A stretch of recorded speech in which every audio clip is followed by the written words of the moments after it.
በስመ አብ ወወልድ ወመንፈስ ቅዱስ አሃዱ አምላክ አሜን። ይትባረክ እግዚአብሔር አምላከ አበዊነ ለዘብጽሐነ እስከ ዛቲ ሰዓት ልዕሊ ኩሉ ቅድሚ ኩሉ ናብዛ ሰዓት እዚኣ ዘብጽሐና ናይ አቦታትና ናይ ቅዱሳን አምላኽ ናትና እውን አምላኽ ቅዱስ እግዚአብሔር ስሙ ዝተኸበረን ዝተመስገነን ይኹን። እማ አምላክ ወላዲተ አምላክ ቅድስተ ቅዱሳን ድንግል ማርያም ስለ ፍጹም አዶነታ ስለ ፍጹም ክብራ ክብርን ምስጋናን ይብጽሐያ። ከምኡ እውን ቅዱሳን አቦታትና ቅዱሳን አዴታትና ብዝተውሃቦም ክብሪ መጠን ኩሉ ምስጋና ይብጽሐዮም። ኣብ ዝተፈላለየ ዓለም ኮይንኩም እዚ መንፈሳዊ ሚድያ እዚ እትከታተሉ ስድራ እግዚአብሔር ኣብ መስቀል ተሰቂሉ ፍጹም ዝኾነ ሰላሙ ብዝሃበና ብኢየሱስ ክርስቶስ ፍጹም ሰላም ከመይ ትጸንሑ ከመይ ትኾኑ ሰላም እግዚአብሔር ምስ ኩላትኩም ይኹን። እንኳዕ ንቅዱስ ዮሃንስ መጥምቀ መለኮት ከምኡውን ንቅዱስ ማርቆስ ወንጌላዊ ወርሓዊ በዓል ብሰላም ኣብጽሐኩም ኣብጽሕና። ኣብ እግዚአብሔር ሰናይ ፍቃድ እንመሃሮ ናይ ትምህርትና ርእሲ ዝኸውን ብዛዕባ ቅዱስ ዮሃንስ መጥምቅና ከምኡውን ብዛዕባ ቅዱስ ማርቆስ ወንጌላዊ ክንመሃሃር ኢና። ኩልሻዕ ዕለት 30 በኦርቶዶክሳዊት ተዋህዶ ቤተ ክርስቲያን ናይዞም ቅዱሳን እዚኦም ወርሓዊ በዓል ነኽብር ኢና። ቅዱስ ዮሃንስ መጥምቅ መን እዩ? ካብ ቅዱስ ዮሃንስ መጥምቅስ እንመሃሮ እንታይ እዩ ዝብልን ከምኡውን ስለ ቅዱስ ማርቆስ ክንመሃሃር ኢና። አምላኽና ቅዱስ እግዚአብሔር ሚስጥሩ ጥበቡ ገሊጹ ንከምህረና ቅዱስ ፍቃዱ ይኹነልና። ቅዱስ ዮሃንስ መጥምቅ ኣብ ምድረ በዳ ኮይኑ ኣዋጅ ዝናገር ዝነበረ እዩ። ቅዱስ ዮሃንስ ክዳኑ ናይ ግመል ፀጉሪ ዝተሰርሐ እዩ ነይሩ። ቀለው እውን ናይ በረኻ መዓር ከም ዝነበረ ቅዱስ ወንጌል ይነግረና ይርድአና እዩ። ቅዱስ ዮሃንስ ድማ ምድረ በዳ ዝዓበየ ናይ ብሉይ ኪዳን መደምደሚ ንሓድሽ ኪዳን ድማ መእተዊ ዝኾነ ሐዋርያ ሰማዒት ኣቦና እዩ። ቅዱስ ዮሃንስ መጥምቅ ጎይታ እውን ዘጥመቐ እዩ። ስለ ጎይታ መድሓኒት ኢየሱስ ክርስቶስ እውን ካባይ ዝበርትዐ እዩ። ኣነ ደኒነ ስራኽ ኣሰኣእኑ ክፈትሐሉ ዘይበቅዕ ብድሕረይ ይመጽእ ኣሎ። ኣነ ብማይ ኣጥምቐኩም ኣለኹ ንሱ ግና ብመንፈስ ቅዱስ ከጥምቐኩም እዩ እናበለ ቅዱስ ዮሃንስ ይሰብኽ ነበረ። ስለዚ ቅዱስ ዮሃንስ ስለ ጎይታና መድሓኒትና ኢየሱስ ክርስቶስ ዝተናገረ እዩ። ኣነ ክትሕት ንሱ ድማ ክልዕል ይግብኦ እናበለ ስለ ጎይትኡ ኣምላኹ ኢየሱስ ክርስቶስ ዝመስከረ ዝተናገረ እዩ ቅዱስ ዮሃንስ መጥምቅ። ናይ ቅዱስ ዮሃንስ መጥምቅ ሞት ብፍላይ ወለተ ሄሮዳዳ ዝኾነት ኣብ ናይ ልደት በዓሉ ንጉስ ሄሮድስ ስለ ዝሐጎሰቶ ዝደለኽዮ ነገር ሁሉ ክገብረልኽ እየ ኢሉ ሚሒልላ ነይሩ እዩ። ኣዲኣ ድማ ንቅዱስ ዮሃንስ ብጣዕሚ እያ ትጸልኦ ነይራ እዛ ኖኣ እዚኣ። ምክንያቱ ድማ ፊልጶስ ዝበሃል ሓው ነይርዎ ናይ ሄሮድስ። እዚ ፊልጶስ ዝበሃል ሓው ምስ ሞተ ሄሮድስ ናይቲ ሓው ሰበይቲ ሄሮዳዳ እዩ ተመርዒውዋ። ቅዱስ ዮሃንስ መጥምቅ ድማ መምህር ወመገስጽ እዩ። ገጽሪኡ ድማ ዘየዳልው እዩና ሰበይት ሓውኻ ክትምርዖዋ ይግብእካይ ጎደና እግዚአብሔር እንታይ ግበር ጽረግ ልቦናኻ እንታይ ግበር ጽረግ ጓዝተኻ ክሎ ካብ ሓጢኣት መንገድታት ሁሉ ድማ ኣቕንዕ እቲ ዝጎድጎደ ክመልእ ይግብኦ እቲ ዝተጣመመ ድማ ክቐንዕ ይግብኦ ኢሉ ይናገርና ይግስጽ የምህር ነይሩ። ኣብቲ ዘመን እሱ ዝነበረ ንጉስ እዩ ኢሉ ከይፈርሐ ዝግስጽ ዝነበረ እዩ ቅዱስ ዮሐንስ መጥምቅ። ስለዚ ከምኡ ኢሉ ይናገር ስለ ዝነበረ ይግስጾም እውን ስለ ዝነበረ እዛ ሄሮዳዳ ትበሃል ድማ ንግስነታ ክትስእን የደለይቲ ንሄሮድስ ንጉስ ተመሪዕዋ ንግስቲ ተባሂላ ስለ ዝነበረ እዚ ነገር እዚ ግን ናይ ዕዳጋ ድፍረት እዩ። ትክክለኛ ይኾነ ሰበይታ ሓውኻ ክትምርዐዋ ይግብእካ ኢሉ ይቃወሞ ይናገር ነይሩ ቅዱስ ዮሐንስ መጥምቅ። ኣብዚ ግዜ እዚ ንቅዱስ ዮሐንስ መጥምቅ እትቐትለሉ እታጥፍአሉ ምኽንያት ግዜ ድማ እዛ ሰብ እዚኣ ትደሊ ነበረት። ጓላ ድማ ኣብ ማእኸል ሄሮድስ ኮይና ሳዕሲዓ በዓለ ልደቱ ነይሩናዩ ሳዕሲዓ ሕጉሰቶ ዝደለኽዮ ነገር ሁሉ ክህበክ እየ ክገብረልኽ እየ ኢሉ መሓለላ። ኣብዚ ግዜ እዚ ናብ እናኣ ቀዲማ ኸደት። ናብ እናኣ ምስ ኸደት እናኣ ድማ እንታይ ኢላ መኺራታ ርእሲ መጥምቕ ዮሐንስ ኣብ ጻሕሊ ጌርካ ሃበኒ በልዮ ኢላ መኸረታ። ኣብዚ ግዜ እዚ እቲ ንጉስ ድማ ብጣዕሚ ሓዘነ። ምኽንያቱ እቲ ህዝቢ ንቅዱስ ዮሐንስ መጥምቅ ይፈትዎ እዩ ነይሩ። እቲ ንጉስ እውን ይፈርሖን የኽብሮን ነይሩ ማለት ስለዚ ሓዘነ ማለት እዩ። ነገር ግን መሓልኡ ክፍጽም እኒኤዎ። ሰብ ሊኢኹ ድማ ርእሲ ዮሐንስ ኣብ ቤት ማእሰርቲ ኣሰየፈ። ነቲ ርእሱ ብጻሕሊ ኣምፂኡ ድማ ንታ ጓላ ድማ ሃባ ማለት እዩ። ንሳ ድማ ናብ እናኣ ኸይዳ ሃበታ ማለት እዩ።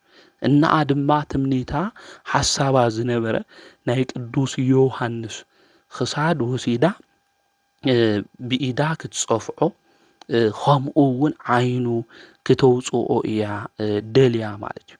ኣብዚ ግዜ እዚ ኣብ ጻሕሊ ጓላ ሒዛ ምስ መጽአት ንቅዱስ ዮሐንስ ብኢዳ ክትጸፍዖ ክትብል እንተላ ገጹ ማለት እቲ ዝተቆረጸ ክሳዱ ኣብ ጻሕሊ ሒዛ ክትወቕዖ ክትብል እንተላ ኢዳ ደሪቁ ቀሪዩ። ኢዳ ደሪቁ ምቕራይ ጥራሕ ይኾነ ተቆሪጹ ኸይዱ እዩ። ናይ ቅዱስ ዮሐንስ ርእሲ ድማ ክንፋ ውፅኡ በሪሩ እዩ ማለት እዚ ተኣምር እዩ ማለት። ተኣምር ማለት ድማ ካብ ኣእምሮ ብላዕሊ ዝኾነ ነገር እዩ ማለት።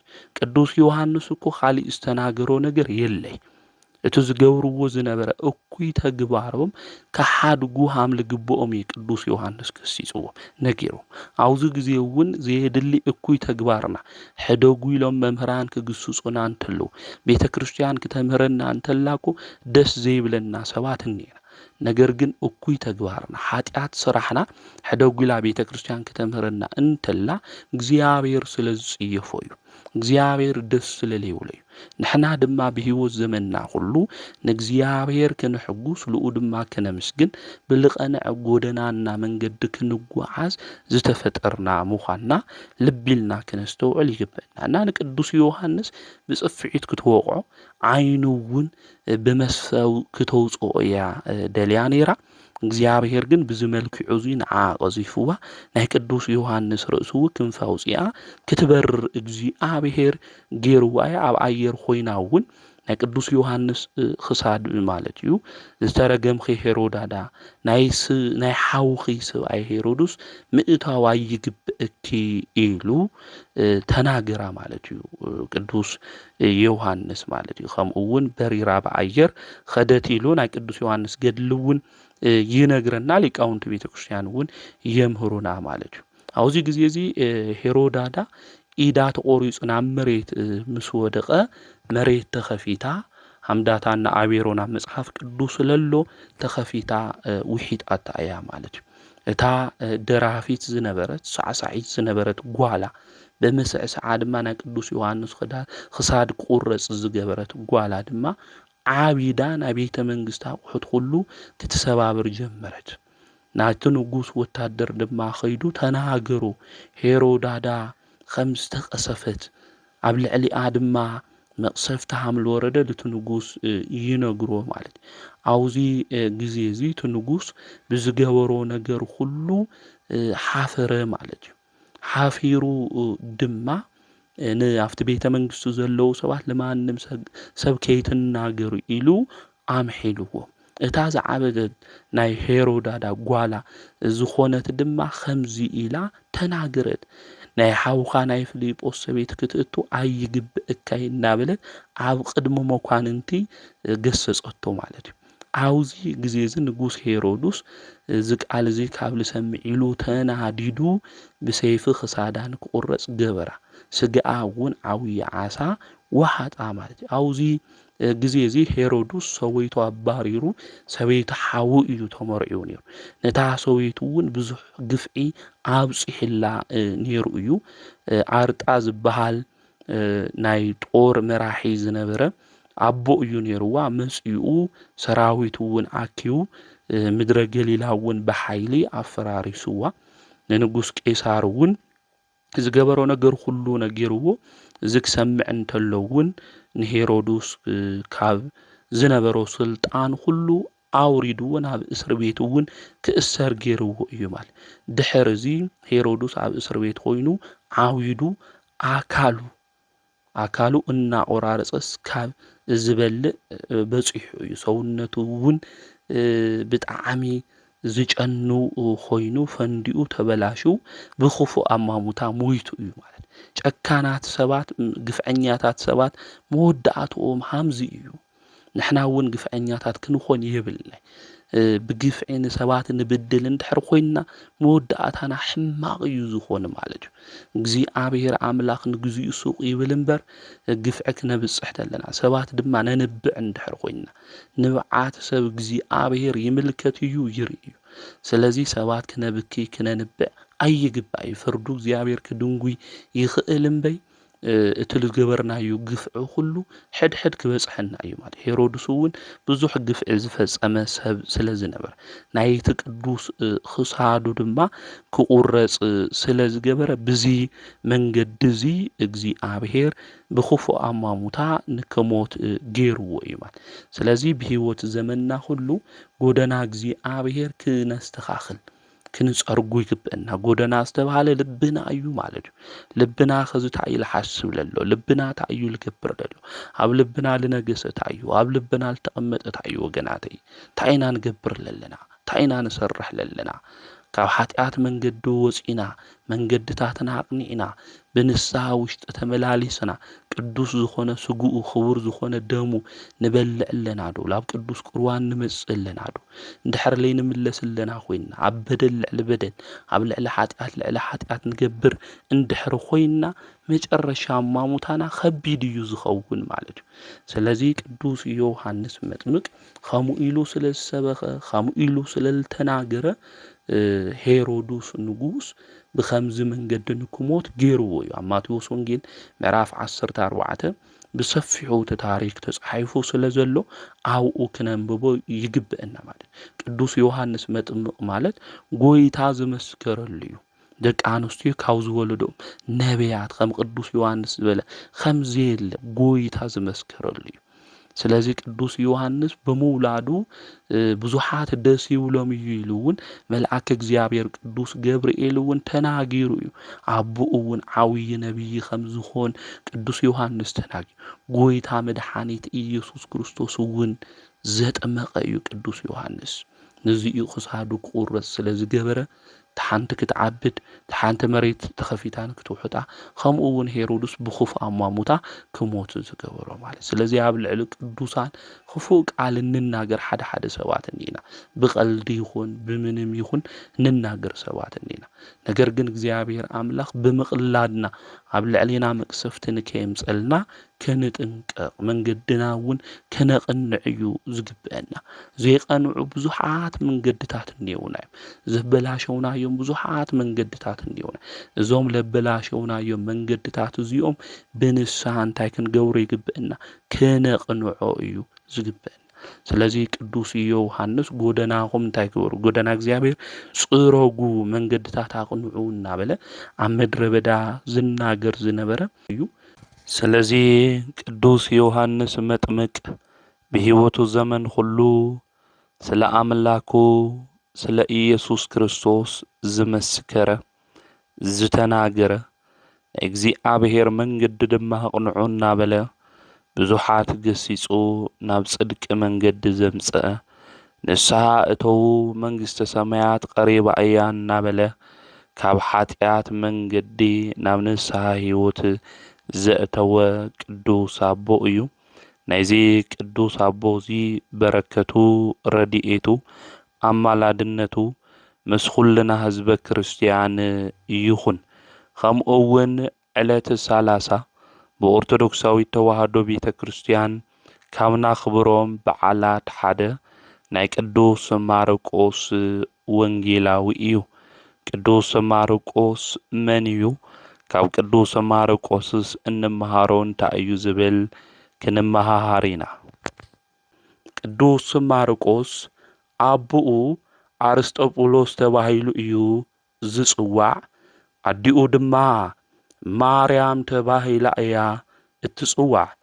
ቅዱስ መጽሓፍ ክናንብብ እንተለና ማርያም ዝብል ሹም ዝተጸውዓ 8 ኣዴታት ንረክብ ኢና። ካብ ኩለን ድማ እትፍለይ ኣዶ ጎይታ ዝኾነት እመ ብዙሃን ቅድስተ ቅዱሳን ድንግል ማርያም እያ። እዛ አውዚ ማርያም ኢልና ንጽውዓ ዘለና ናይ ቅዱስ ማርቆስ ኣዲኡ እያ። ኣብ ግብረ ሐዋርያት እውን ክናነብብ እንተለና ናይ ማርቆስ ኣዲኡ ማርያም ተባሂላ ከም ትጽዋዕ አውዚ ኣብ ግብረ ሐዋርያት ምዕራፍ 12 ቁጽሪ 12 ይነግረና እዩ። ሐዋርያት እውን ተኣኪቦም ዝጽልይሉ ዝነበረ ገዛ አቡነ ማርቆስ ኣዲኡ ማርያም ገዛ እዩ። ቅዱስ ማርቆስ ድማ ናይ መጀመርያ ሽሙ ዮሐንስ ተባሂሉ ይጽዋዕ ከም ዝነበረ እውን አውዚ ኣብ ግብረ ሐዋርያት ክናንብብ እንተለና ንረኽቦ ኢና ማለት እዩ። ማርቆስ ዝተባሃለ ዮሐንስ ኣዲኡ ማርያም እናበለ እዩ ዝነግረና። ስለዚ ሐዋርያት ተኣኪቦም ዝጽልይሉ ዝነበረ ቤተ ሐዋርያት ተባሂሉ እውን ዝጽዋዕ ዝነበረ ሐዋርያትና ተኣከቡ ዝጽልይሉ ዝነበሩ ገዛ ናይ ማርቆስ ኣዲኡ ማርያም ገዛ ከም ዝነበረ ግብረ ሐዋርያት ምዕራፍ 12 ብስፍሓት ይነግረና ይርድአና እዩ። ኣዲኡና ቅዱስ ማርቆስ እውን በዓል ጸጋ እያ ኔራ። ንወዳ ንቅዱስ ማርቆስ እውን ዮኖናውያን ከምኡ እውን ሮማይስጥ ዕብራይስጥ ትምህርቲ ንወዳ ኣምሂራቱ እያ ማለት እዩ። ምስ ዓበየ እውን ቅዱስ ማርቆስ በርናባስ ወንጌል ክሰብኽ ክኸድ እንተሎ ምስ ቅዱስ ጳውሎስ ሒዝዎ ኸይዱ ነይሩ። ቅዱስ በርናባስ ሒዝዎ ክኸድ እንተሎ ሐዋርያት ናይ እግዚአብሔር ቃል ከምህሩ እንተለው ኣብቲ ዘመን እሱ ዝነበሩ ሰባት ድማ ብጎይታ ብኢየሱስ ክርስቶስ ንከኣምኑ እዮም ዘምህሩ ነይሮም። ኣብ ጵንፍልያ ከተማ ምስ በጽሑ ኣብኡ ዝነበሩ ሰባት ድማ ንሐዋርያት መከራ ኣብጽሑሎም። አውዚ ጊዜ እዚ ቅዱስ ማርቆስ ተመልኪቱ ናብ ኢየሩሳሌም ገዲፍዎም ተመሊሱ እዩ። ሐዋርያት ኣቦታትና ወንጌል ከምህሩ እንተለው ኣብ ልዕሊኦም ብዙሕ መከራ እዩ ዝበጽሖም ነይሩ። ናይ እግዚአብሔር ቃል ክናገሩ እንተለው ስለ ናይ እግዚአብሔር መንግስቲ ነትውልዱ ክግስጹና ከምህሩ እንተለው ዝተፈላለየ ስቅያት እናበጽሖም እዮም ናይ እግዚአብሔር ቃል ዘምህሩ ዝነበሩ። ሰባት እውን ካብ ጸልማት ደስ ናብ ዝብል ብርሃን ንክመጽእ ዝገብሩ ዝነበሩ ብብዙሕ መከራ እዩ። ወንጌል እውን ናባና ዝበጽሐ ናይ እግዚአብሔር ቃል እውን ናባና ዝበጽሐ ብዙሓት ቅዱሳን ኣቦታትና ብዙሕ መከራ ተቐቢሎም እዮም። ብዙሕ ስቅያት ተቐቢሎም እዮም። ጎይታ መድኃኒት ኢየሱስ ክርስቶስ እውን ንሐዋርያት ክናገሮም እንተሎ ኣብ ኣብያተ ጸሎቶም ክገርፉኹም እዮም። ስለ ሹመይ ድማ ዝተጸልኣኹም ክትኾኑ ኢኹም እናበለ ወንጌል ከምህሩ እንተለው ናይ እግዚአብሔር ቃል ድማ ክሰብኹ እንተለው ኸመይ ዝበለ መከራ ከም ዝበጽሖም ንሐዋርያት ኣብ ማቴዎስ ወንጌል ምዕራፍ 10 ነጊርዎም።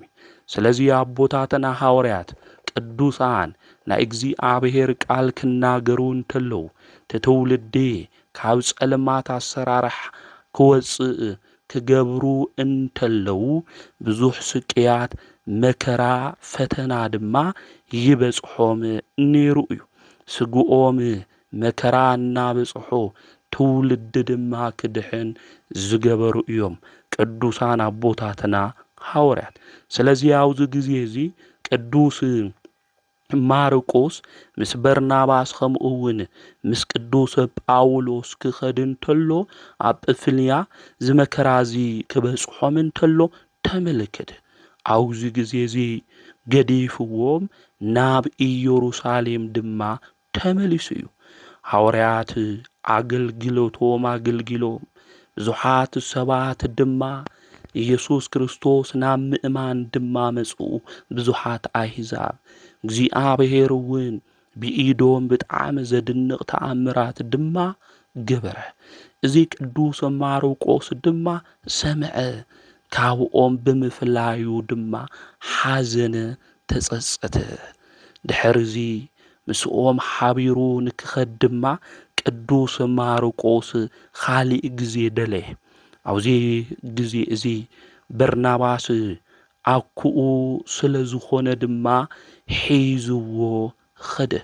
በርናባስ ምስ ዓረፈ ድማ ናብ ሮማ ናብ ቅዱስ ጴጥሮስ ኸይዱ ድማ ናይ ቅዱስ ጴጥሮስ ደቀ መዝሙር ኾነ። ቅዱስ ጴጥሮስ ዝተርጎመሉ ወንጌል ድማ ጸሓፈ። ኣብ ሮማ ዓዲ ድማ ኣምሕረ። ድሕርዚ ብጎይታ መድኃኒት ኢየሱስ ክርስቶስ ትእዛዝ ብሐዋርያት ትእዛዝ ድማ ናብ እስክንድርያ ዓዲ ኸደ። ናብ እስክንድርያ ኸይዱ ድማ ዝኸበረ ወንጌል ድማ ኣምሕረ። ኣብ 5 ዓድታት እናዘረ ወንጌል ድማ ይሰብኽ ነበረ። ኣብ ግብፂ ዓዲ ኸይዱ ብፍላይ ድማ ኣብ ኣፍሪቃ ብዙሕ ቃል ናይ እግዚአብሔር እናመገበ ትውልዲ ክድሕን ዝገበረ ቅዱስ ኣቦ እዩ ቅዱስ ማርቆስ ወንጌላዊ። ሓደ እዋን ድማ ናብ እስክንድርያ ከተማ ክኣቱ እንተሎ ጫምኡ ተቐደደ። ጫምኡ ምስ ተቐደደ ድማ ጫማ ናብ ዝሰፊ ሰብ ድማ ኸደ። ቅዱስ ማርቆስ ኸይዱ ጫማይ ስፈየለይ በሎ። ኣብዚ ግዜ እዚ ትሰብሱ እሺ ኢሉ ክሰፊ እንተሎ ኣጻብዕቱ ድማ ወግኦ ማለት እዩ። ካብ ኢዱ ድማ ደም ፈሰሶ። ኣብዚ ግዜ እዚ ብዮናን ቋንቋ ክናገር እንተሎ እዚ ሰብ እዚ ኢታስታኦስ ኢሉ ተናገረ። ትርጉሙ ሓደ እግዚአብሔር ማለት እዩ። ቅዱስ ማርቆስ ድማ ሮማይስጥ ዕብራይስጥ ከምኡውን ናይ ዮናናውያን ትምህርቲ ተማሂሩ ዝነበረ እዩ። ቅዱስ ማርቆስ ሽሙ ትጽውዖ ዘለኻ ትፈልጥ ዲኻ ብሎ። እቲ ዝጽውዖ ዘለኹ ሽም ኣይፈልጦይ ሰቂለ እየ ዝጽውዖ ኢሉ ተናገረ። ኣብዚ ግዜ እዚ ኣምላኽና ቅዱስ እግዚአብሔር ሽሙ ንጽውዖ ብዙሓት ኢና። ኣምላኽና ቅዱስ እግዚአብሔር ፍቕሪ ምዃኑ ኣምላኽና ቅዱስ እግዚአብሔር ናይ ሰላም ሓለቃ ምዃኑ ዘይተረድአና ሽሙ ጥራሕ እናጸዋዕና እግዚአብሔር መን ምዃኑ ዘይፈለጥና ብጸልማት መንገዲ እንጓዓዝኩ ብዙሓት ኢና ኒኢና። እግዚአብሔር ሽሙ ንጽውዖ ኢና። እግዚአብሔር መን እዩ ክበሃል እንተሎ ግን ዘይንፈልጥ ብዙሓት ኢና። ናይዚ ዓለም እዚ መጋቢ ናይዚ ዓለም እዚ ፈጣሪ ንሱ ኣምላኽና ቅዱስ እግዚአብሔር ምዃኑ እቲ እናምልኾ ኣምላኽ ቅዱስ እግዚአብሔር ድማ ብመለኮት ሓደ ብሹም ብግብሪ ብኣካል ድማ ሰለስተ ምዃኑ ዘይንፈልጥ ሓድነቱ ሰለስትነቱ እንታይ እዩ ክንበሃል እንተለና ዝጨንቀና ብዙሓት ኢና ዘለና። ስለዚ እናምልኾ ኣምላኽና ፈጣሪና ዝኾነ እግዚአብሔር መን ምዃኑ ክንፈልጦ ክንርድኦ ይግብአና። ናብዚ ግዜ እዚ ኣነ ይፈልጦይ ሰቂለ እየ ዝጽውዖ ዘለኹ ኢሉ ተናገረ።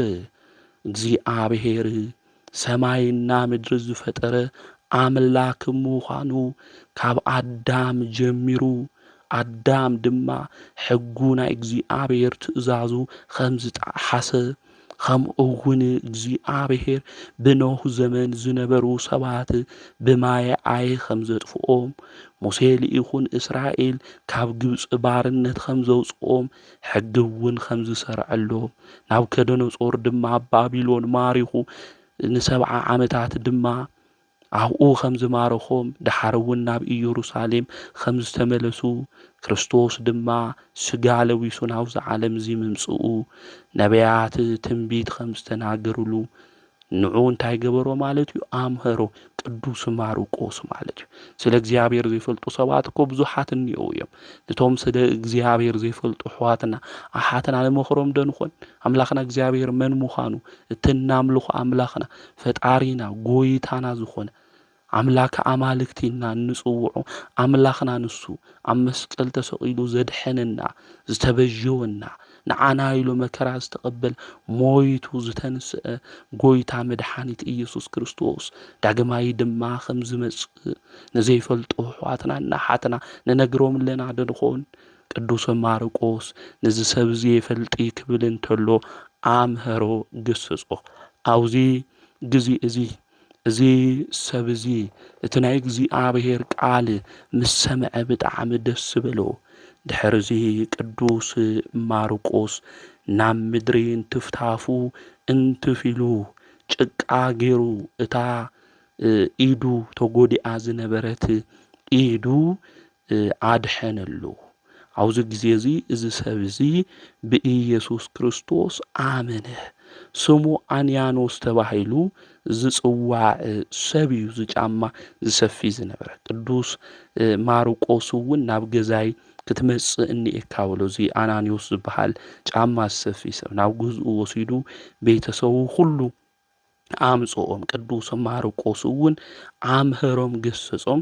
ብሓደ ኣምላክ ብኣብ ብወልድ መንፈስ ቅዱስ ድማ ሽም ኣጥሚቕዎም። ናይ ክርስትና ጥምቀታይ ገይርዎም ኣጥሚቕዎም ማለት እዩ።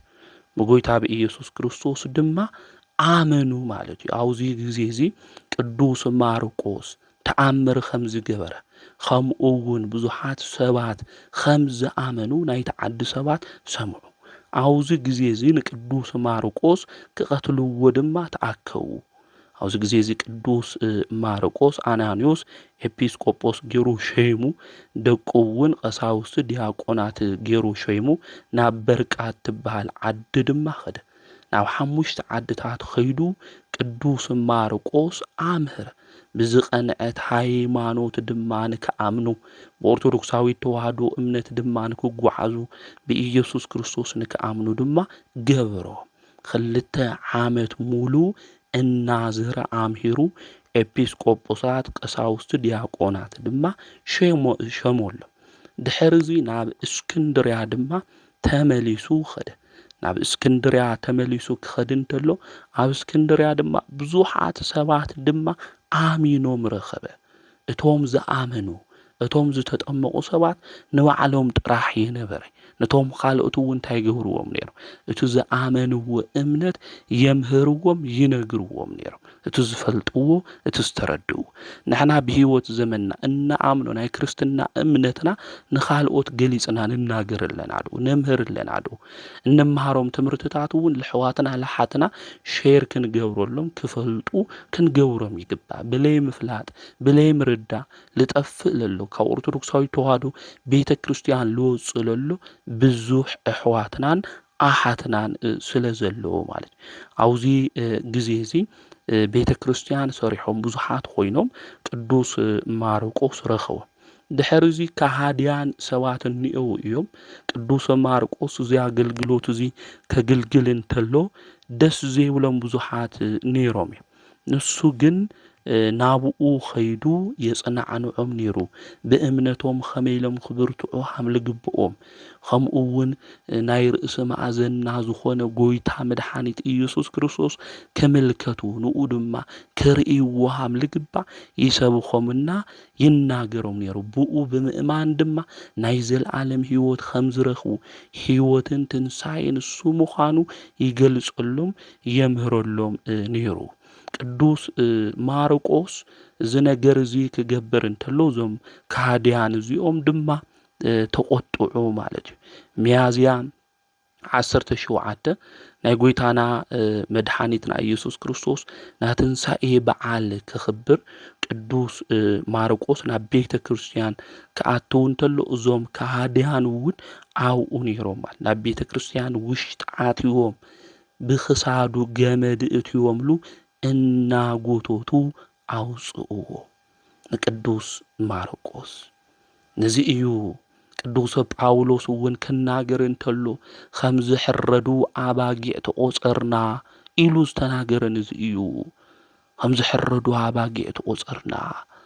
ቅዱስ ማርቆስ ወንጌል ስለ ዝሰበኸ ብተኣምር ድማ ንዝሓመሙ ሰባት ስለ ዝፈወሰ ካብ ጸልማት ድማ ናብ ብርሃን ክመጹ ስለ ዝገበረ ናይ ጸልማት ገዛኢ ዝኾነ ዲያብሎስ ካብቲ ናቱ መንገዲ ናብ ቁኑዕ ዝኾነ መንገዲ ንክመጹ መንገድታቶም ድማ ሰባት ንከቕንዑ ጎደና እግዚአብሔር ድማ ንክጸርጉ ስለ ዘምህሮም ስለ ዝተናገረ እዞም ሰባት እዚኦም ከም ጠልን በጊዕን ክሳዱ ኣሲሮም ካብ ቤተ መቅደስ ድማ እናጎተቱ ንቅዱስ ማርቆስ ኣውፅእዎ።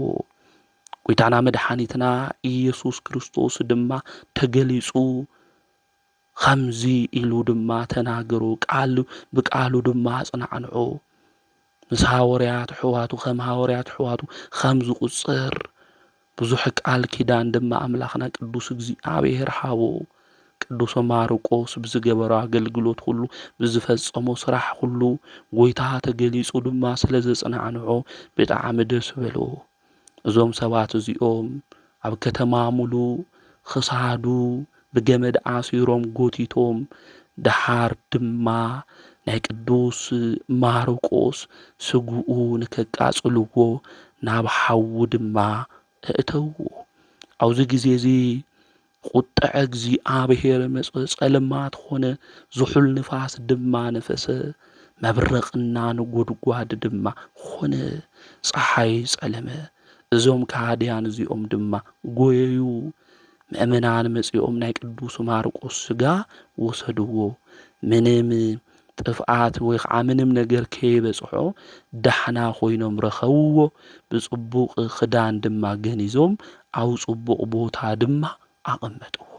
ናይ ቅዱስ ማርቆስ ወንጌላዊ በረከቱ ረድኤቱ ኣማላድነቱ ምስ ኩልና ህዝበ ክርስቲያን ይኹን። ከምኡ እውን ብሎማዓንቲ ጥሪ 30 መጽሓፈ ስንክሳር ክናንብብ እንተለና ናይ ቅድስት ሶፍያ ደቃ ዝኾና ጲስጢስ ኣላጲስና ኣጋጲስ ዝበሃላ ብሰማዕትነት ዝዓረፋሉ ዕለት ምዃኑ መጽሓፈ ስንክሳር ይነግረና እዩ። እዘን ሰለስተ ደቃ እዚአን ዓዲኤን ቅድስቲ ሶፍያ እያ። ብሓደ ኾይነን ድማ ኣብ አንጾኪያ ዓዲ እየን ዝነብራ ነይረን። እዘን ሰለስተ ደቃ እዚኣን ምስ ወለደት እዚ ሹም እዚ ሂዋተን እያ። ኣጲስ ከምኡውን ጲስጢስና ኣጋጲስ ኢላ ኣውፂኣትለን እያ። ትርጉሙ ድማ ሃይማኖት፣ ተስፋ፣ ፍቕሪ ማለት እዩ። ናይ ባዕላ ሹም ድማ ሶፍያ ዝብል ትርጉሙ ጥበብ ማለት እዩ።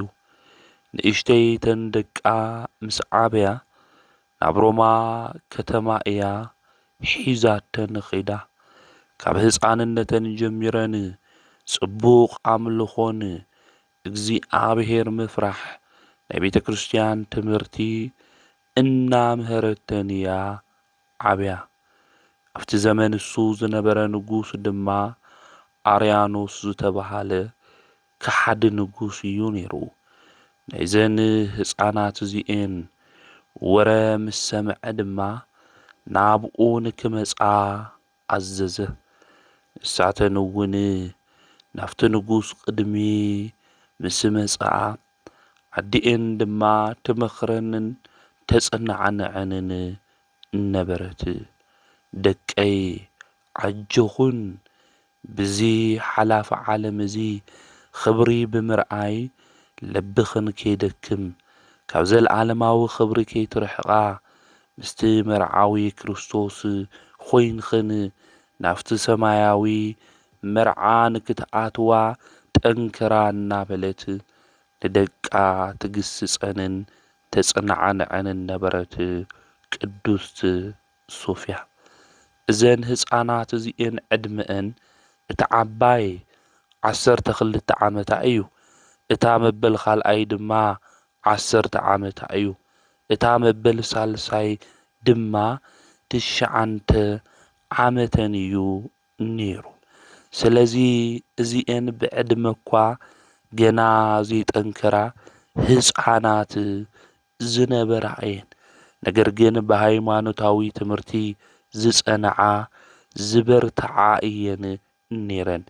ዓዲአን እውን ትመኽረንን ትግስጸንን ነበረት። እዚ ንጉስ ንክመፃ ኣዚዙ ስለ ዝነበረ ኣብ ቅድሚ እቲ ንጉስ ድማ ጠጠው በላ። እቲ ዓባይ ጓል 12 ዓመት ዝኾነት ጲስጢስ ኣብ ቅድሚ እቲ ንጉስ ድማ ጠጠው በለት። እቲ ንጉስ ድማ ከምዚ በላ፣ ካብ ቤተ መንግስቲ ሓደ ዓብይ ዝኾነ ብኽብሪ ማለት እዩ ንሓዲኡ ከምርዐወኪ እየ ምስ ዓበኺ ብዙሕ ውህብቶ እውን ክበኪ እየ ንኣጵሎን ድማ ስገዲ ይብላ። ንሳ ድማ ንዞም ዝረኸሱ ኣማልኽቲ እንታይ ገበረት? ረገመቶም። ኣብዚ ግዜ እዚ እቲ ንጉስ ተቖጢዑ ብሓፂን ርእሳ ንክወቕዕዋ ጡባ እውን ንክቑረፁ ኣዘዘ። ናብ ሓዊ መቁላሓጭን እንብሎ ማለት እዩ ብሓዊ ዝረሰነ ሓፂን ናብኡ ድማ ንክእትውዋ ከም ቆሎ ድማ ንክቆልውዋ እቲ ንጉስ እሱ ኣዚዙ ማለት እዩ። ኣብዚ ግዜ እዚ ናይ እግዚኣብሔር መልኣክ መጺኡ ተዓዚዙ ካብ እግዚኣብሔር ካብ መከራኣ ኩሉ ንክትድሕን እግዚኣብሔር ኣምላክ እውን እዚ መከራ እዚ ኣብ ልዕሊ ሰውነታ ጉድኣት ንከይብፅሕ ገይሩ። ኣብዚ ግዜ እዚ ዝተመልከቱ ኣብቲ ዘመን እሱ ዝነበሩ ሰባት እዚ ነገር ዝሪኦም ንእግዚኣብሔር ኣመስጊኖም ብዙሓት እውን ናይ ክብሪ በዓል ዋና ብዝኾነ ብኢየሱስ ክርስቶስ ድማ ኣሚኖም እዮም። ሰማዕትነት እውን ተቐቢሎም እዮም ማለት እዩ። ናዛ ህፃን እዚኣ ጓል 12 ዓመት ናይ እምነት ጽንዓታ ተመልኪቶም ካብ እምነታ ጽንዓት ዝተለዓለ ድማ እግዚኣብሔር ካብ መከራ ከድሕና እንተሎ ተመልኪቶም ብዙሓት ሰባት ብኢየሱስ ክርስቶስ ኣሚኖም ሰማዕትነት ተቐቢሎም እዮም። ድሕሪ እዚ ናይ ቅድስቲ ጲስጢስ ርእሳ ንክቑረፅ እዩ እዚ ንጉስ እዚ ኣዚዙ።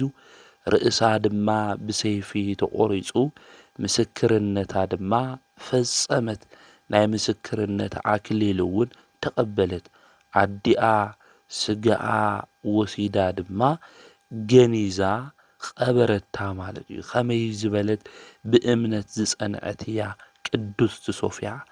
ደቃ ብእምነት ንክጸንዓ ስለ ክርስቶስ መከራ ክቕበላ እንተለዋ ብትዕግስቲ ንክቕበላ መከራ ተቐቢለን ናይ ሰማዕትነት ምስክርነተን ክፍጽማ እንተለዋ ድማ ጓላ እንታይ ገይራ?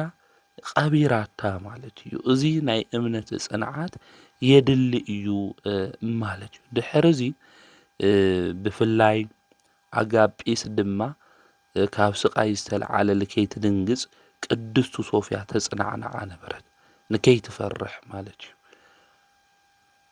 ብፍላይ እቲ ንጉስ ድማ ነታ መበል ካልኣይ ጓላ ናይ ቅዱስ ሶፊያ ኣጋጲስ ናብ መንኮራኩር እዩ እትይዋ ናብ መንኮራኩር ምስ እተዋ እግዚኣብሔር መልኣኩ ልኢኹ እቲ መንኮራኩር እንታይ ገይርዎ ሰይርዎ ማለት ካብቲ መንኮራኩር እውን ብደሓና ወፂኣ ማለት እዩ ከምኡ እውን ሓውን ከንድዱ ዓዚዝዎም ማለት እዩ ንሳ እውን ብመስቀል ምልክት ኣማዕቲዋ ናብቲ ዝነድድ ዘሎ ሓዊ ተወርዊራ ኣተወት ኣብዚ ግዜ እዚ እቲ ሓዊ ከም ንግሆ ዝሑል እንብሎ ማለት እዩ ኾነላ ማለት እዩ ተሓውን እሱ ሓውነቱ ጠፊኡ ማለት እዩ ብእምነቶም ና ሓዊ ሓይሊ ዘጥፍኡ እዮም ቅዱሳን ማለት እዩ ድሕር እዚ ክልተ ጻዕዳ ክዳን ዝተኸደኑ ክጋርድዋ እንተለዉ ሪኣ ተመልኪታ ንሳ ጥራሕ ይኹንቲ ኣብቲ ዘመን እሱ ዝነበሩ ሰባት እውን ሪኦም ንእግዚኣብሔር ድማ ስርሑ ኩሉ ኣድኒቆም ኣመስጊኖም ብጎይታ ብኢየሱስ ክርስቶስ ድማ ብዙሓት ኣመኑ ናይ ሰማዕትነት ኣክሊል እውን ተቐበሉ እዘን ቅዱሳን እዚአን ገና ብህፃንነተን መከራ ተቐበላ እንተለዋ ካልኦት እውን ናብ ክርስቶስ ምእማን መንደር ንክመፁ ዝገብራ ዝነበራ ቅዱሳት ሰማዕት ኢልና እንፅውዐን ብዕድማ ንእሽቲ እየን ነገር ግን ብሃይማኖተን ብእምነተን ዝጠንከራ ፍጹም እምነት ዘለወን እየን ማለት እዩ ናብ ሰማዕትነት እውን ክሳዳ ተቆሪፃ እዛ ቅድስቲ እዚኣ ኣጋጲስ ጓል 10 ዓመት እውን ናይ ሰማዕትነት ኣክሊል ተቐቢላ ብድሕሪኡ እዛ ጓል 9 ዓመት እያ መፂኣ ኣጋጲስ ማለት እዩ ንሳ እውን ምስክርነታ ፈጺማ እያ ናብ ዘይሓልፍ ናብ ዘይጠፍእ ሰማያዊ መንግስቲ ወሪሳ እያ ማለት እዩ እና ዘን ሰለስተ ደቂ እዚአን ስለ ኣምላኽን ስለ ጎይተን ስለ ኢየሱስ ክርስቶስ መስኪረን ብሰማዕትነት ድማ ዓሪፈን እየን ጥሪ 30 መጽሓፈ ስንክሳር ክናንብብ እንተለና እዛ ዝኸበረት ሶፊያ እውን ሰለስተ ደቃ ስግአን ወሲዳ ገኒዛ ካብ ከተማ ወፃኢ ጌራ ድማ ቀቢራተን እያ ብሳልሳይ መዓልቲ ድማ ናብ መቃብር ኸይዳ በኺያ እያ ነብሳ እግዚኣብሔር ንክወስድ እውን ናብ እግዚኣብሔር ለሚና እያ ለመናኣ ተቐቢሉ ነብሳ እውን እግዚኣብሔር ወሲዱ ምእመናን ሰባት መጺኦም ገኒዞም ምስ ደቃ ድማ ቀቢሮማ እዮም ድሕር እዚ ዝከሓደ ንጉስ እዚ ደዌ ኣብ ልዕሊኡ መጺኡ ሕማም መጺኡ እዩ ዓይኑ ኩሉ ፈሲሱ ኣዕጽምቱ እስካብ ልራይ ስግኡ ኩሉ ተሰነጣጢቁ እዩ ከምኡ እውን ኢዱ ክልቲኡ እዳዉ ተቆሪጹ እዩ ካብኡ እውን ደም ምግሊ እውን ይፈስስ ነይሩ ዓበይቲ ሓሰኻታት እውን ካብ ሰውነቱ ይወፁ ነይሩ እዚ ኩሉ ነገር ተበላሽው ብኽፉእ ኣማማ ሞት እዩ ሞይቱ እዚ ኩሉ ነገር ዝኾነ ድማ ደናግል ዝኾና ህፃናት ኣብ ልዕሊአን መከራ ስለ ለብፅሐ እግዚኣብሔር ትብቀሉ እንተሎ እግዚኣብሔር ስለ ቅዱሳኑ ክብቀል እንተሎ ንምልከት ኢና ንርኢና ማለት እዩ እዞም ጨካናት ነገስታት እዚኦም መኳንንት ዝኩሉ ነገር ክገብሩ እንተለው ኣብ ልዕሊኦም መዓት መቕሰፍቲ እግዚኣብሔር ስለ ግፍዖም ከምፅእ እንተሎ ንምልከት ኢና ንርኢና ዝካሃዲ ንጉስ እውን ብከምዚ መልክዑ እዚ ሞይቱ እዩ ማለት እዩ ንእግዚኣብሔር ምስጋና ይኹን ንዓና ድማ ብዘን ቅዱሳን ህፃናት እዚአን ጸሎት ይምሓረና በረከተን እውን ምስ ኩልና ህዝበ ክርስቲያን ይኹን ከምኡ እውን ብለምዓንቲ ናይ እስክንድርያ ዓዲ ሊቀ ጳጳሳት ዝነበረ ኣባ ሚንያስ በዓለ ዕረፍቱ ምዃኑ መጽሓፈ ስንክሳር ይነግረና እዩ ኣብ እስክንድርያ ፓትርያርክ ኮይኑ 9 ዓመት ዝነበረ ንምእመናን እውን ብጽቡቕ መንፈሳዊ መንገዲ ንክኸዱ ዝገበረ መንፈሳዊ ጽቡቕ ዝኾነ ተጋድሎ እውን ዝተጋደለ ቅዱስ ኣቦ እዩ ኣባ ሚናስ ፓትርያርክ ማለት እዩ ብለምዓንቲ በዓለ ዕረፍቱ ምዃኑ መጽሓፈ ስንክሳር ይነግረና እዩ እግዚአብሔር አምላክና ምስጋና ይኹን ንዓና እውን በዚ ቅዱስ እዚ ብጸሎት ይምሐረና በረከቱ ኣብ ልዕሊ ኩልና ህዝበ ክርስቲያን ይኹን ከምኡ እውን መጽሓፈ ስንክሳር ከናንብብ እንተለና ብለምዓንቲ ጥሪ 30 ሓሙሽተ ደናግል ሰማዕታት ስለ ኣምላኽ ንሱ ኢየሱስ ክርስቶስ መስኪረን ሓጥእ ቀሺ ብዝነበረ ብሰማዕትነት ዓሪፈን እየን። ብፍላይ ኣብቲ ዘመን እሱ ፎላ ዝበሃል ዓመፅ ዝሰርሕ ዝነበረ ቀሺ ነይሩ እዩ። ብዓመፅ እውን ብዙሕ ገንዘብ ኣኪቡ ነይሩ። ብቲ ሓደ መኮንን ድማ ነገር ሰባት ሰሪሖም እቲ መኮንን እውን ገንዘቡ ሁሉ ንክወርስዎ ኣዚዙ እዩ። እዚ ፎላ ዝበሃል ብዓመፅ እውን ዘምፅኦ ገንዘብ ስለ ዝነበረ ናብቲ መኮንን ከይዱ ገንዘቡ ንክምልሰሉ እውን ለሚንዎ። እቲ መኮንን እውን እዘን ደናግል እዚአን ሰሚዐንኦ ናብ ኣምልኮተ ጣዖት ንክመፃ ንፀሓይ ድማ ንክሰግዳ ግበረን እሞ እንድሕር መፂአን ኮይነን ኣነ ገንዘብካ ኩሉ ክምልሰልካ እየ ኢሉ ይናገሮ ማለት እዩ። እዚ ፎላ ዝበሃል ቀሺ ክመኽረን እዩ ኸይዱ ማለት እዩ።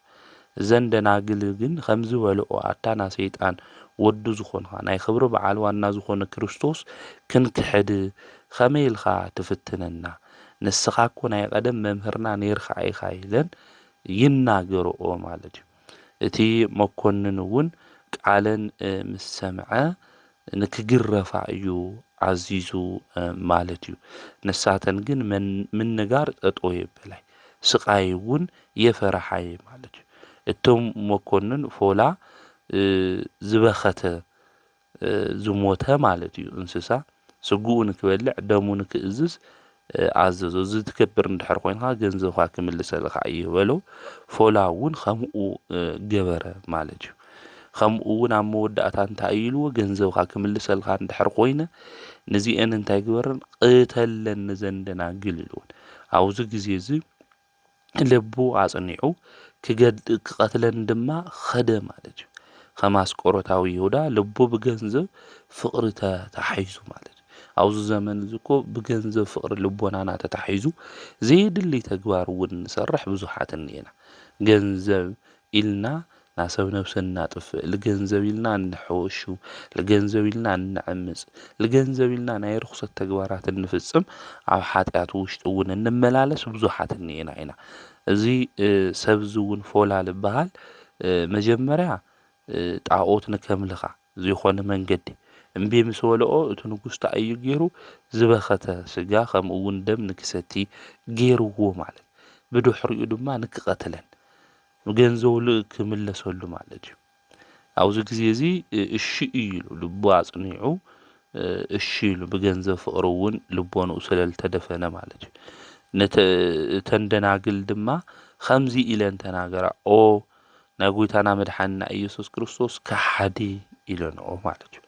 ስጋው ወደሙ ብኢድካ ተቀቢልና ነርና ኢና ናይ ክርስቶስ ስለ ገንዘብ ፍቅሪ ኢልካ ግን ናይ ክርስቶስ በጊዕ ክተጥፍእ ከመይ ኢልካ መፂኻ ኢለን ተናጊረንኦ።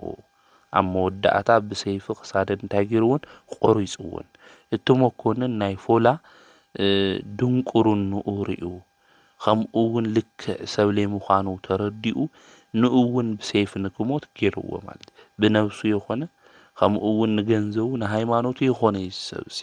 ከምዚ ዝኾንና ሰባት እኒአና ብስጋና ይኾንና ብነብስና ይኾንና ሰቁኢልና በቃ ኣብዚ ዓለም እዚ ነተሽከርከርና ሂወትና ንውድእ ሰባት እኒአና። እዚ ፎላ ዝበሃል ሰብ እውን ንአን ቀቲለስ ኣነ እንታይ ክረክብ እየ ገንዘበይ ክረክብ እየ ኢሉ ሓሲቡ እዩ ማለት እዩ። ናይ ሰባት ሂወት ኣበላሽና እኮ ንሕና ክንኸብር እንደሊ ሃምፎላ ዝበልና ሰባት ኣብዚ ዘመን እዚ እኒአና ኢና። ኣብ መወዳእታ ግን እቲ መኮንን እንታይ ገይርዎ ንኡ እውን ንክሞት ንክቅተል ገይርዎ እዩ ማለት እዩ። ንሰን ብሰማዕትነት ስለ ጉይተን ስለ ኣምላክን ስለ ኢየሱስ ክርስቶስ ምስክር ኮይነን ክሞታ እንተለዋ ናይ ሰማዕትነት ኣክሊል ክቅበላ እንተለዋ ንሱ ግን ብስጉኡ የተጠቀመ ብነብሱ የተጠቀመ ማለት እዩ። ስለዚ ከሃም ዝበለ ሞት ኣምላኽና ቅዱስ እግዚአብሔር ንኹልና ይሰውረና። ከምተን ስለ ጎይታ መድሓኒ ኢየሱስ ክርስቶስ መስኪረን ናይ ሂወት ኣክሊል ተቀበላ ናይ ሂወት ኣክሊል እንቅበል ናይ ጽድቂ ስራሕ እንሰርሕ ደቁሉ ክንኾን ንኣምላኽና ናይ እግዚአብሔር ቅዱስ ፍቃዱ ይኹነልና። ናይ ዘንደናግል ሱም ጤቅላ፣ ማርያ፣ ማርታ፣ ኣመታ፣ ኣብያ እየን ዝበሃላ። ናብ ለማዓንቲ ጥሪ 30 ድማ ምስክር ኮይነን ሰማዒት ኮይነን ዝዓረፋሉ እዩ። ንእግዚአብሔር ምስጋና ይኹኖ ንዓና ድማ ብጸሎተን ይምሓረና በረከተን እውን ኣብ ልዕሊ ኩልና ህዝበ ክርስቲያን ይኹን። ከምኡውን መጽሓፈ ስንክሳር ክናንብብ እንተለና ጥሪ 30 ቅድስቶ ኦርኒ ሰማዒት ብለማዓንቲ ብሰማዒትነት ዝዓረፈትሉ ዕለት ምዃኑ መጽሓፈ ስንክሳር ይነግረና እዩ።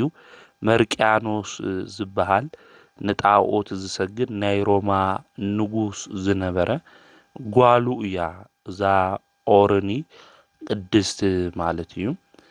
ኣዲኣ ናይዛ ቅድስት እዚኣ ክርስቲያን እያ። ኣቦኣ ግን ንጣዖት ዝሰግድ እዩ። ከምኡ እውን ኣብ ሮማ ንጉስ ዝነበረ እዩ። ብፍላይ እዚ ንጉስ እዚ ጣዖት ጠጠው ኣቢሉ ሰባት ናብኡ ንክሰግዱ ንከምልኹ ዝገብር ዝነበረ ከሓዲ ዝነበረ ንጉስ እዩ ማለት እዩ። 12 ደናግል ብወርቂ ብብሪ ዝተሰርሐ ክዳን ኣልቢሱ ናፍቲ ቤተ ጣዖት እውን ምስ ጓሉ ገይሩ ንክኣትዋ ገይሩ እዩ። 17 ጣዖታት እውን ነይሮም እዮም ማለት እዩ። ናብኡ ንክሰግዳ ኣብኡ ንከምልኻ ንጓሉ እውን ናፍቲ ውሽጢ ቤተ ጣዖት እውን እትይዋ እቲ በሪ እውን ዓፂይዎ እዩ። 7 ዓመት 6 ወርሒ ድማ ኣብኡ ተቐሚጣ እያ ማለት እዩ። ብሓደ እዋን ድማ ዓይና ናብ ምብራቕ ቅንዕ ተብል እንተላ ርግብ ሪኣ ብኣፋ ናይ ዘይቲ ቆፅሊ ዝሓዘት ማለት እዩ። ናፍቲ መዓዲ ዝነበረ ናታ እውን ደብርያትላ ኸይዳ እያ። ናብ ምዕራብ ክትምልከት እንተላ ድማ ብኣፉ ኬሲ ማለት እዩ ሰይጣን ዝሓዞ ቆፅሊ ነይሩ። እቲ ቁራሱ ተመልኪታ እያ። ናፍቲ መዓዳ እውን ደብሪላ ኸይዱ እዩ። እዚ ክትርኢ እንተላ ብጣዕሚ ኣድኒቓ እያ። ኣብቲ ግዜ እሱ ንዝነበረ መምህር ክትናገሮ እንተላ እዚ ራእይ እዚ ክትርጉመላ እንተሎ እቲ ርግቢ ናይ ጥበብ ነገር እዩ። ናይቲ ዘይቲ ሒዛቶ ዝነበረት ድማ ብጥምቀት ዝርከብ ክብሪ እዩ። እቲ ቁራ ግን ንጉስ እዩ፣ ኬሲ እዩ። እቲ መከራ እውን ምዃኑ ነጊርዋ ንስኺ በርትዒ ጠንክሪ ብክርስቶስ ሽም መከራ ትቕበሊ ኢኺ ናይ ህይወት ኣክሊል እውን ትቕበሊ ኢኺ ኢሉ ተናጊርዋ። ድሕሪ እዚ ምስ ዓበየት ኣቦኣን ኣዲኣን ናብኣ መጺኦም ንክትምርዐው ተናገርዋ። ንሳ ድማ ከምዚ በለቶም እስካብ 7 መዓልቲ ተዓገሱኒ በለቶም። ምስ ኣምላኻ ምስ እግዚኣብሔር ድማ ተነጋገረት፣ መንገዲ ምርሐኒ ኢላ ናብ ኣምላኻ ናብ እግዚኣብሔር ጸለየት። ንሕና እውን ብሂወት ዘመንና ኩሉ ክንገብሮ ዝግብአና ነገር እዚ እዩ። መንገድና ህይወትና ኩሉ ንክባርከልና መንገድና ኩሉ ንክመርሐና ኣምላኽና ቅዱስ እግዚኣብሔር ናብኡ ክንጸልይ እዩ ዝግብአና። መንገድና ዝተቃንዐ ስራሕና ዝተቃንዐ ኩሉ ነገርና ዝተባረኸ ዝኾነና ኣምላኽና ቅዱስ እግዚኣብሔር መንገድና ኩሉ ነገርና ክባርከልና እንተሎ እዩ ማለት እዩ። እና ናይ እግዚኣብሔር መልአክ መጺኡ በርትዒ ሓይሊ ድማ ልበሲ ሓዋርያው ጢሞቴዎስ ናባኺ መጺኡ ናይ ወንጌል ትእዛዝ ከምህረኪ እዩ ኢሉ እዚ ናይ እግዚኣብሔር መልአክ ተናጊሩ። ወዲያው ጢሞቴዎስ መጺኡ እቲ ናይ ገዛ ግድግዳ ዝነበረ ሰንጢቑ ናብኣ ኣትዩ ኩሉ ነገር ኣምሂሩዋ። ከምኡ እውን ብማይ እንታይ ገይሩ ኣብቲ ልዕሊ ማይ ጸልዩ ብኣብ ብወልድ መንፈስ ቅዱስ ሽም ኣጥሚቑዋ ካብኣ እውን ኸይዱ እዩ ማለት እዩ። ብዚ ግዜ እዚ ቅድስት ኦሮኒ ተላዒላ ማለት እዩ ናይ ኣቦኣ ጣዖታት ሴራ እያ ማለት እዩ።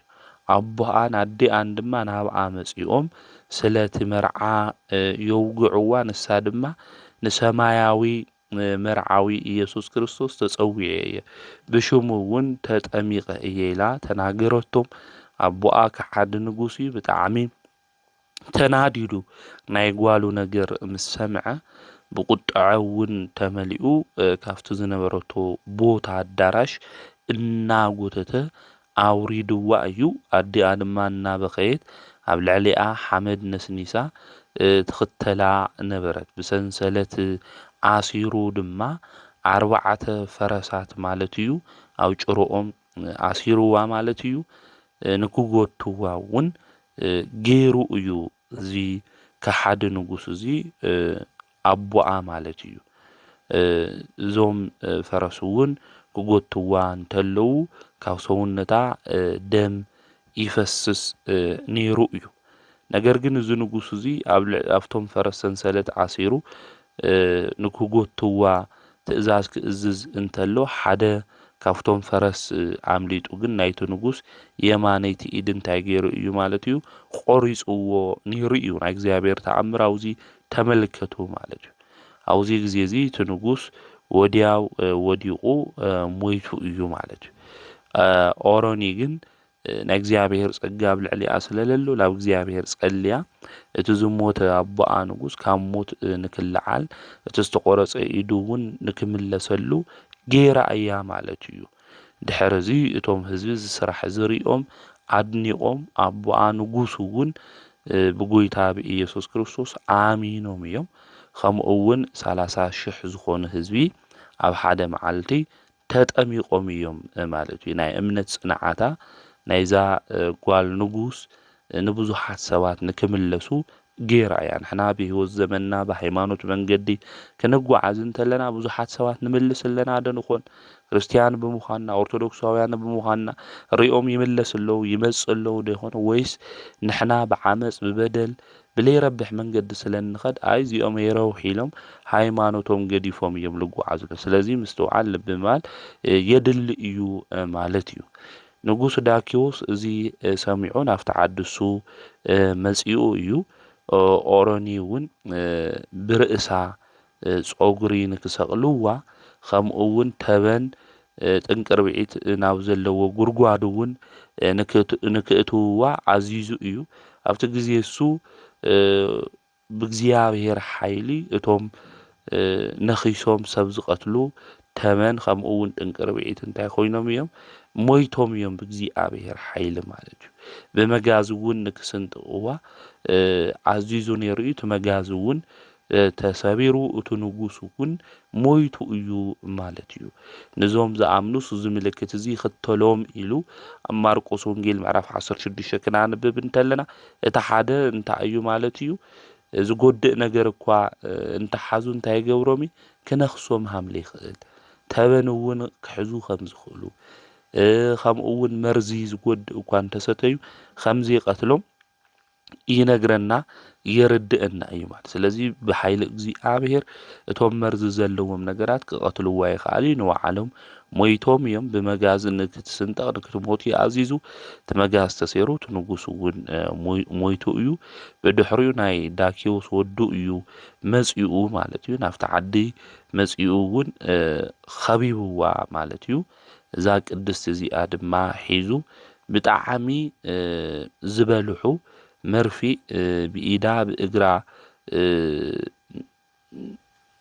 ንክገብሩላ እዩ ኣዚዙ ብድሕሪኡ ኣብ ዝባና ሓሸዋ ዝተመልአ ዳውላ እውን ንክገብሩ እዩ ኣዚዙ ከምኡ እውን 4 ፈረሳት ኣብ ልዕሊኣ ኣሲሮም ብልዕሊኣ ንክኸዱ ስጋ እስካብ ዝበጣጠስ ኣብ ልዕሊኣ ንክጎዩ እዩ ኣዚዙ ብዚ እውን ከሽንፋ ክስዕራ እውን ይኽኣለይ ማለት እዩ ናዚ ክሓደ ንጉስ እዚ ናይ እግዚአብሔር መልአክ መጺኡ እንታይ ገይሩ ብጦር ወጊኡ ንክሞት ገይርዎ እዩ እዛ ዝኸበረት ቅድስቲ እውን ሃይማኖት እናምህረት ብዙሓት ሰባት እውን ንክፍወሱ ሙታን እውን ንክልዓሉ ገይራ እያ ድሕሪ እዚ ራብዓይ ንጉስ መጺኡ ናይዛ ቅድስቲ እዚኣ ዜና እውን ሰሚዑ ናብኡ ንክትመጽእ እውን ገይርዋ ንኣማልክቲ ድማ ሰውኢ ኢልዋ እምቢ ኢላቶ ድሕሪ እዚ ናብ ሓዊ ውሽጢ ንክትኣቱ ገይርዋ ብድሕና እውን ወፂኣ ማለት እዩ እዞም ዝረኸሱ ኣማልክቲ እውን ልክዕ ለይምኾኑ ከምልኹ ዝግብኦም ሰባት ንጎይታ መድሓኒት ኢየሱስ ክርስቶስ ምዃኑ ኣምሂራ እያ ተናጊራ እያ ድሕሪ እዚ ናይዛ ኣዶ እዚኣ ናብቲ ሓውሱ ኣትዋ ብተኣምረ እግዚአብሔር እውን ምስ ዳሓነት እቲ ንጉስ ዝርኡ ተመልኪቱ ብጎይታ ብመድሓኒት ብኢየሱስ ክርስቶስ ኣሚኑ እዩ። ሓምሻይ ንጉስ ናይ ፋርስ እውን መጺኡ እዩ።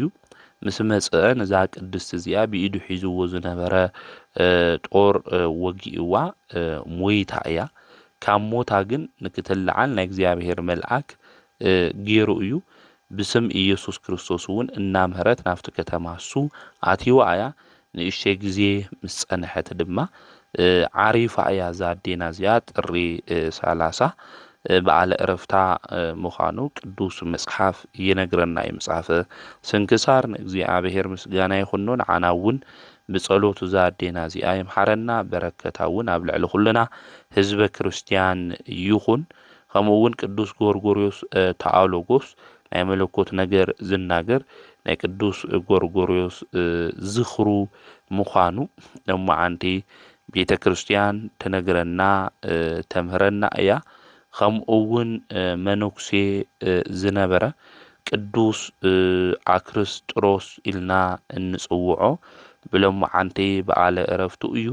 እዚ ኣቦ እዚ ኣብ ዮርዳኖስ ኣከባቢ ዝርከብ ገዳም ዝነበረ እዩ። ከምኡ እውን ብኣምላኹ ብኢየሱስ ክርስቶስ ኣሚኑ ብፍጹም እምነት መንፈሳዊ ተጋድሎ ዝጋደል ዝነበረ ቅዱስ ኣቦ እዩ። ብድሕሪዚ ብሎማዓንቲ መንፈሳዊ ተጋድልኡ ተጋዲሉ ብሎማዓንቲ ብሰላም ዓሪፉ እዩ። ንእግዚአብሔር ምስጋና ይኹን። ብዚ ቅዱስ እዚ ጸሎቱ እውን ኣምላኽና ቅዱስ እግዚአብሔር ንኹልና ይምሓረና። በረከቱ እውን ምስ ኩልና ምስ ኩልና ህዝበ ክርስቲያን ይኹን። ዘምሃረና ዝገሰጸና ናይ አቦታትና አምላክ ቅዱስ እግዚአብሔር ስሙ ዝተኸበረን ዝተመስገነን ይኹን። ወስብሐት ለእግዚአብሔር ወወላዲቱ ድንግል ወለመስቀሉ ክቡር።